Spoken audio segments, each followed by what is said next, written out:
Hey everybody, this is Aaron from Goddard Adventure and Goddard Garage, coming to you from the inside of our new Honda.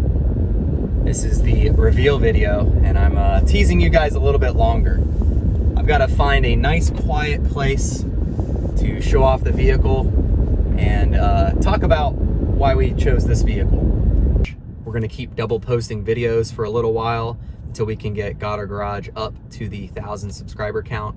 It's well on its way there, partly because I moved all of our repair videos and garage related videos over there already, so it's a more concise place to find some of our past videos. But if you haven't already, if you consider checking out the channel and giving it a subscription, if we could get over 1,000, that would be awesome, so we can move on with this and stop the double posting. But I appreciate you guys for watching this content. Today we're sitting in a new vehicle, new to the channel. Well, actually it is new. And this is a little teaser at the beginning to see if anybody can guess what vehicle I'm sitting in. It is a Honda.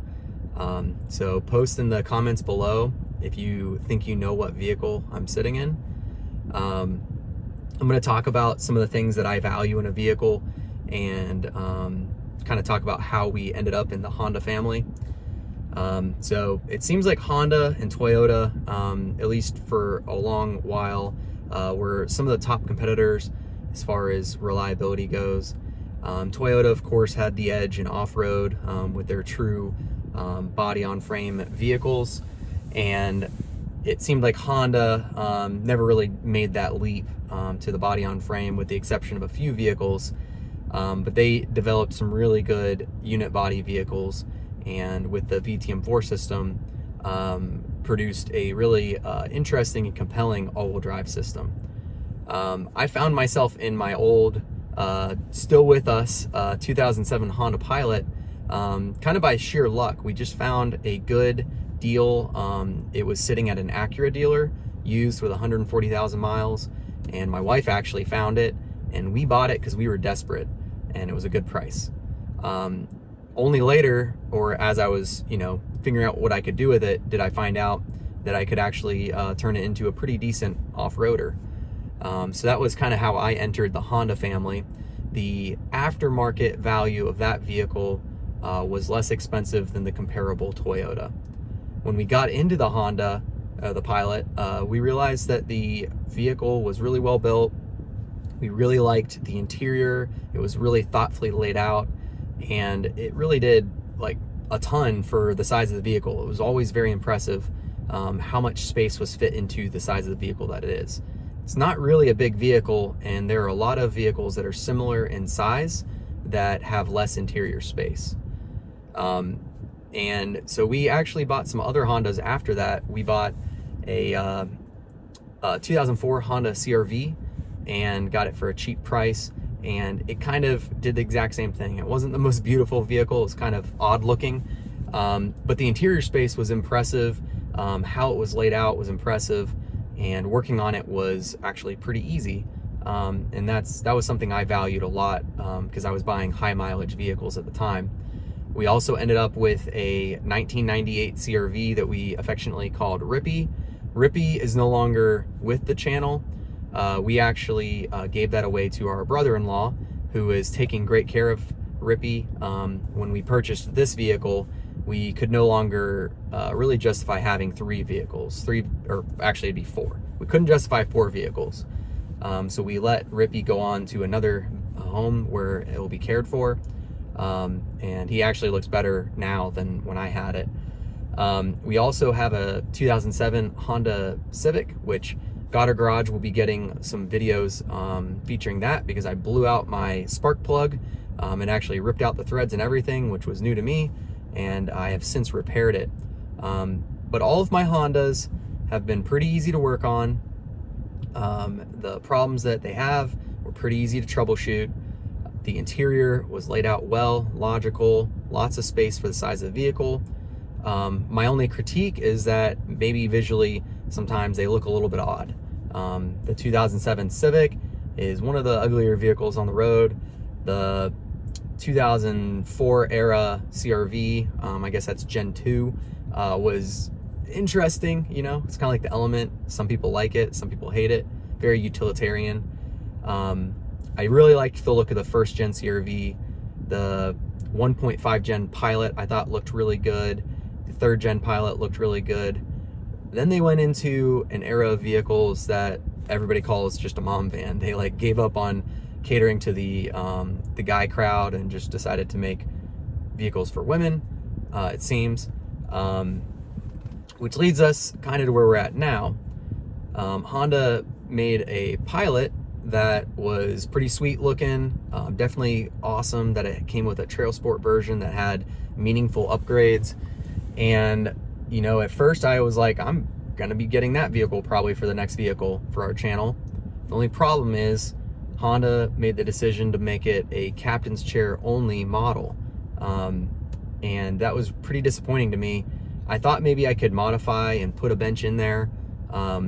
Ian from Nolo Designs has been kind of figuring out what it would take, and he kind of confirmed my suspicion, which is you can put a bench in there, but to get the seat belt in there would be pretty challenging, and to get the electrical components to make it like the you know, non-Trailsport version would be very challenging.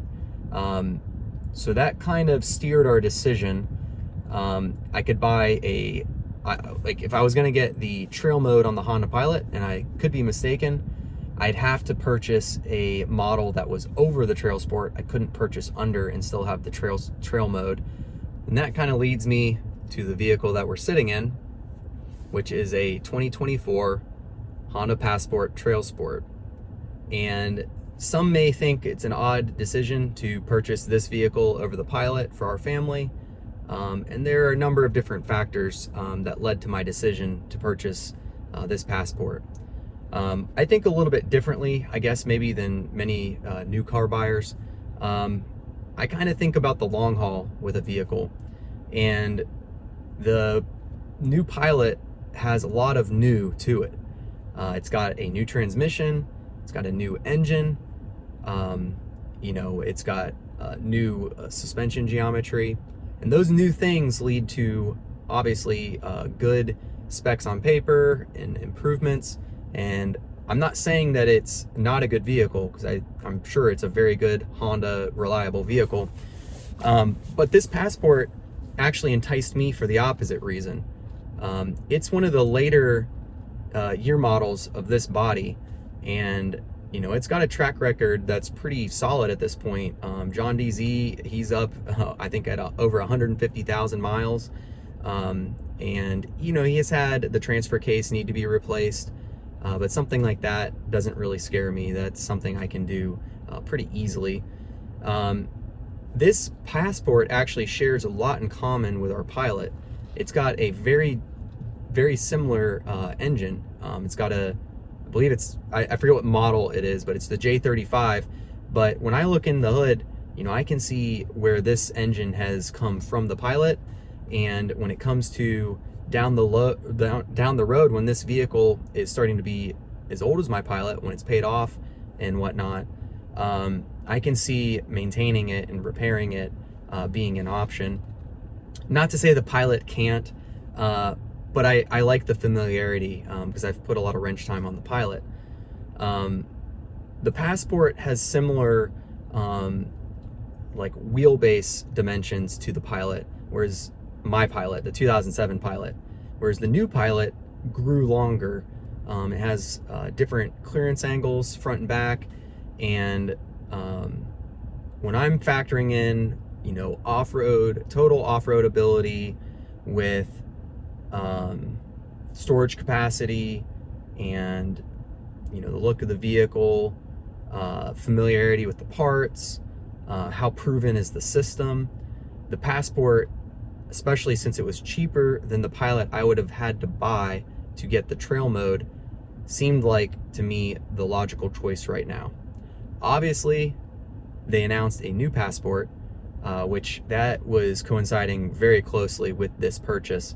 And I'm gonna take comfort in knowing that the new Passport will be new, just like I was saying about the new Pilot. If you look at the reviews on Pilots, they're great vehicles, the new Pilot. They're great vehicles, but they aren't without their complaints. There are bugs to work out, if you will. Whereas the 2024 Passport has had a lot of the bugs worked out. And so far, we've got 4,418 miles on it, and it's been awesome, like almost zero complaints. I'm gonna make a video about my first complaint, and it's gonna be pretty interesting. It'll be a how-to video as well. Hopefully something that people find useful. And anyways, I'm excited to build out this Passport and make it something similar to our 2007 Pilot. And if I can build it out like our Pilot, this Passport is gonna be a lot more capable than the vehicle we're currently driving. It might be technically less capable drivetrain-wise than the Pilot, which I know it is. And the new Passport, of course, that they're gonna reveal next year, same thing. That being said, I'm very confident that this platform will be more than enough for what we do and what we need. And it's gonna take us a while to build this vehicle up to be like the Pilot. And so the Pilot will have to fill in that void in the meantime as we're fixing it and making repair videos, fixing the headliner and the console and trying to figure out the idling issues. And we've got plenty of footage and content there with that Pilot for those who are interested in the old, first gen Pilots. But we're also going to start a new venture here with the Passport. And I can tell you right now, just driving the Passport around, the safety that this thing brings on the road is really welcomed for me and my family. I do feel a good bit safer on the road with this Passport, and it just handles really nice. The all-wheel drive system, traction system in wet conditions is just outstanding. And I'm super excited when I finally get to feel the first gear on this on some trails, because that's what the 2007 Pilot just does not have, is the low end. And this Passport has a much better crawl ratio. It's got much more power to the wheels. And, most of the time in the Pilot, when I'm really starting to get stuck, it's because I can't get power to the wheels at slow speeds to overcome whatever gradient obstacle we're kind of faced with. And this Passport is going to be able to put so much more power to the wheels. So let me take you around for a little view of the vehicle, and you'll notice some modifications that we've already made to it that I'm going to make post videos on. So you'll see those coming up soon. Without further ado, I introduce our Goddard Adventure 2024 Honda Passport. Overall, the looks of this vehicle caught my eye. I found it to be pretty sharp overall vehicle, especially considering where we've come from with the 2007 Honda Pilot. I know some people critique this design and say that it looks a little outdated. I'm guessing those are new car enthusiasts who have just seen this model on the road for a while and they're looking for a fresh design. But for our purposes, this design actually meets a lot of requirements for me. I like the front and back clearance angles. They have good potential, and they'll be pretty adequate, especially after we lift it up like we did to our 2007 Honda Pilot. And just like our 2007 Honda Pilot, once we get it lifted, get it armored up, I think it's gonna be a real head turner. At least it'll catch people's attention. I don't know if it's a good thing to always be a head turner, but the 2007 Honda Pilot that we have definitely catches people's attention. And I have no doubt that this Passport will as well once we get it lifted up. The Trailsport trim of the 2024 Passport is mostly superficial. It's mostly like a middle trim, just like the previous Passports. But they did add, I think, 2 functional differences. So the Trailsport model for the 2024 Passport gets a set of these general grabber AT Sports, and they have a pretty good tread pattern, pretty typical, but they have a little bit of shoulder lug, pretty good gap here, and I'm sure paired with this all-wheel drive system in this vehicle, they're going to work pretty well off-road for the amount of time that we have them. At some point, I want to get a hitch swing for the back so we can get a full-size spare, and I have the intention of trying to get a wheel that matches the stock wheels here, and also probably just sticking with the same tire till we wear these ones down. The other functional difference is that supposedly they made the suspension 20% softer than stock. That was one of the critiques that I saw some people making with the Honda Passport, was that the suspension was a little stiff. And after driving this Passport around for 4,000 plus miles, I can safely say that for us, the suspension feels really nice actually. Feels pretty similar to our Honda Pilot with its upgraded or aftermarket setup. I can't say that I'm got a lot of experience with really good off-road suspension, so I'm sure it probably doesn't line up to that. But for our purposes, it's got a nice dampened feel. When you run over potholes or hit bumps on the interstate, it soaks them up pretty darn well actually. So those two functional upgrades, I can't say they're worth, you know, the cost of Trailsport trim over base. But for me, we had decided to make that decision. And probably for me, it was mostly the wheels, just getting 18-inch wheels, and then the not needing to upgrade the tires right away. Both of those factored into my decision. As you can see, we've already got some modifications on there. I'll be featuring those in upcoming videos. But I really like the Yakima roof rails we got there. I forget the exact model. We actually bought those used in typical Goddard adventure fashion. But they really complement the roof rack, I think. They're very strong, just incredibly strong. One thing about the Passport that I really liked, and it's one thing I always look at on vehicles before I buy them, is how sturdy their the factory roof rail is. And this is the sturdiest I've ever felt. That thing's like rock solid, supported in 3 places. Very solid crossbar, which I really like. My wife and I really liked the Obsidian Gray Pearl color here. Actually, it's Sonic Gray Pearl. Sorry, Sonic Gray Pearl. And I have noticed since we bought it, though, that it's actually a very common color these days.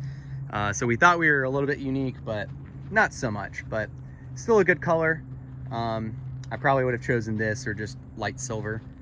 We like the oversized, almost obnoxiously large stainless steel exhaust tips. And as you can see, we've got a sort of custom job here on the OEM hitch install.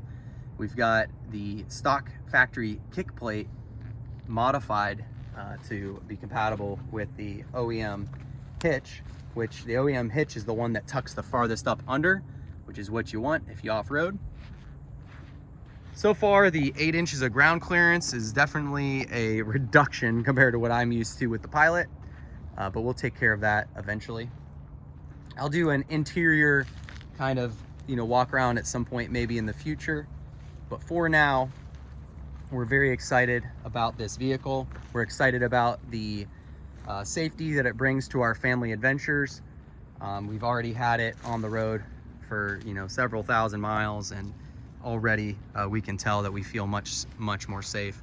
It has impressive handling in rainy conditions, and the lights are really bright, really good at night, and overall we're very happy with the purchase. Excited to kind of build it out, make it suit our lifestyle, and we're excited to take you guys along for the ride. So stay tuned for those other videos. Consider heading over to Goddard Garage and giving me a subscribe if you could. Leave a comment below if you think this vehicle is pretty sharp, or let me know if you think I made the dumbest choice of my life. But either way, we're gonna roll with the punches like we always do here on the channel, and we're gonna make the best we can of it. But we're really excited. I hope you guys are excited to see what the future of this vehicle is. Catch you guys on the next adventure. Aaron out.